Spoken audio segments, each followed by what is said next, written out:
Your best team member isn't leaving suddenly. They decided months ago.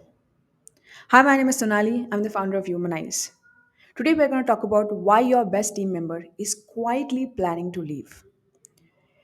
Now, if you are a manager, boss, founder, leader, I'm sure you've been an employee once in your life. I'm sure you've once in your life been in a place where you wanted to quit, you wanted to join somewhere else, you wanted to leave a certain workplace. Now that the tables have turned, maybe you might be a little confused because it's very difficult to understand that, when given the power, we might also be in the wrong.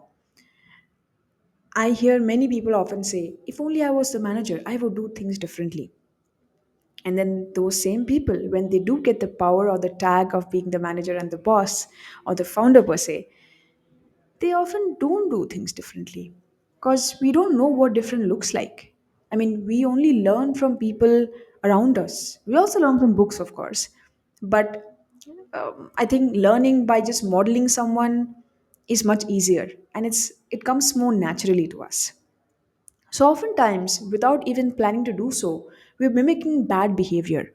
All of us have had bad bosses, bad managers, or leaders somewhere in our life.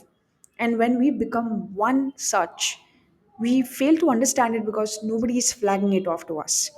And we also don't understand it because somewhere down the line, we have normalized bad behavior.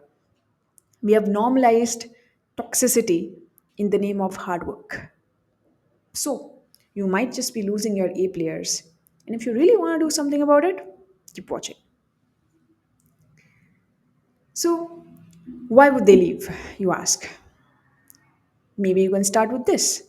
Hard work stop leading to growth or new opportunities. A lot of times, when a person joins a workplace, they often get excited with the prospect of doing interesting stuff. Someone like me, I often join organizations that are in their 0 to 1 or 1 to 10 journey. I don't know if that 10 is the correct form, but yeah, that kind of like the early stages right there. There's a lot of hustle, there's growth, everybody's doing everything, which means that I can put my or dip my feet into multiple things. I don't necessarily need to follow a certain path or do things in the linear way. So I can experiment. And when I would often join these organizations, they would encourage that. They would be like, hey, yeah, you can try multiple things, you can do this, you can do that. But a lot of times they would not know what they're signing up for because the excitement of having someone on board versus actually giving them what you have promised when you don't even know what that looks like can be deceiving. And I would often find myself in places where I'm like, hey, but this is not what I signed up for. I'm doing a lot of hard work, but it's not taking me anywhere. I can't see more opportunities. I can't see growth. And I'm getting sucked into things and mundaneness and boring stuff and uninteresting stuff that I've not signed up for. So I would often find my way out of there. And I see that this is a legit complaint I also get from a lot of these employees, team members that I often coach that, hey, I'm doing a lot of hard work, but I just don't know where it's taking me. So if you're a founder, manager, you might want to look at this part. Second, of course, feedback. Be honest with me. Do you really know how to give feedback? Nobody taught us. Most of us have gotten really crazy, broad, confusing feedback. And then, not even just feedback, any kind of information.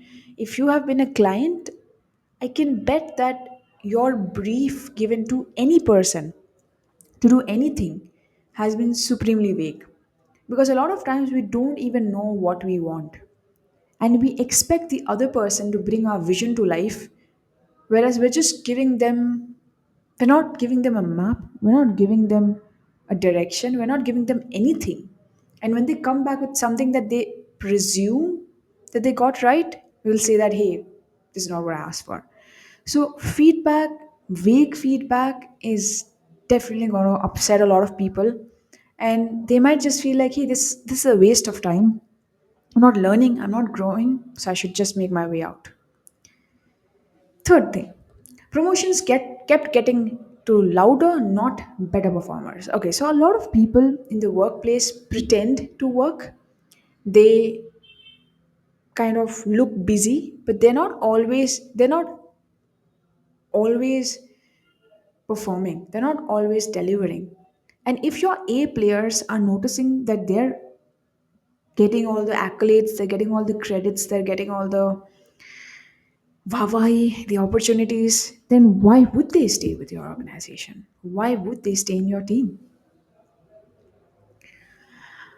This is also a very common pattern.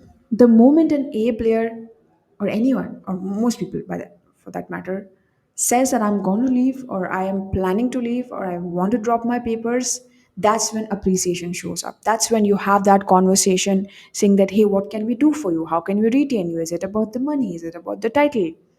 Why can't we have these conversations beforehand? Why does a person need to threaten with like saying that I'm going to quit or I'm going to leave you in order for us to mend our ways? As leaders, founders, managers, we have to be able to notice these patterns beforehand. There are a lot of telltale signs. You know that your A players are not happy. You get that vibe. But if you're going to choose to ignore that, of course they're going to leave. And at that point of time, when you show your cards and be like, hey, we can do this, we can do that, and make that person feel special, you're gonna push them further away, because they're gonna feel like, hey, if you were able to do this for me all along, why didn't you just do so? That's disappointing. And finally, they were trusted with responsibility but not with decisions. A lot of times we, first of all, give, like I mentioned, give our team members vague feedback. We ask them to adhere with ridiculous timelines, but then we don't give them decision making power. They have to come back to us all the time in order to make anything happen, in order to figure out the decision making processes, in order to get, like, sign offs on stuff. If you're giving someone responsibility, if they have shown their capability, please delegate a part of your decision making power to them. At least give them a chance. Maybe it's just going to take a few stuff off of your plate you know so at the end of the day, when all of these things start happening in the workplace, your A players, your best performers realize that their loyalty isn't protecting their career anymore. Their loyalty is not helping them grow in their career anymore.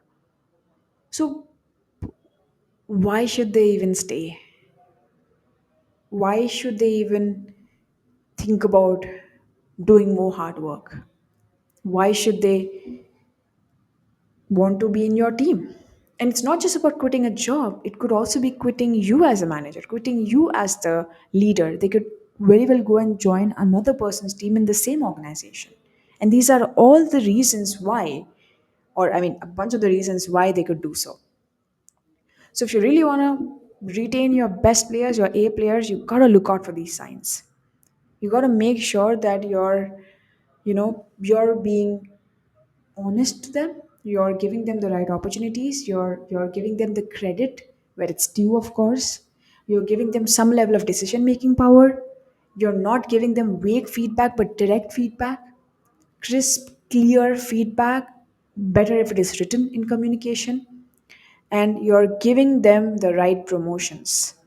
So just play fair and you'll be able to retain your A players. All right, that's it for today. I'll see you in the next one.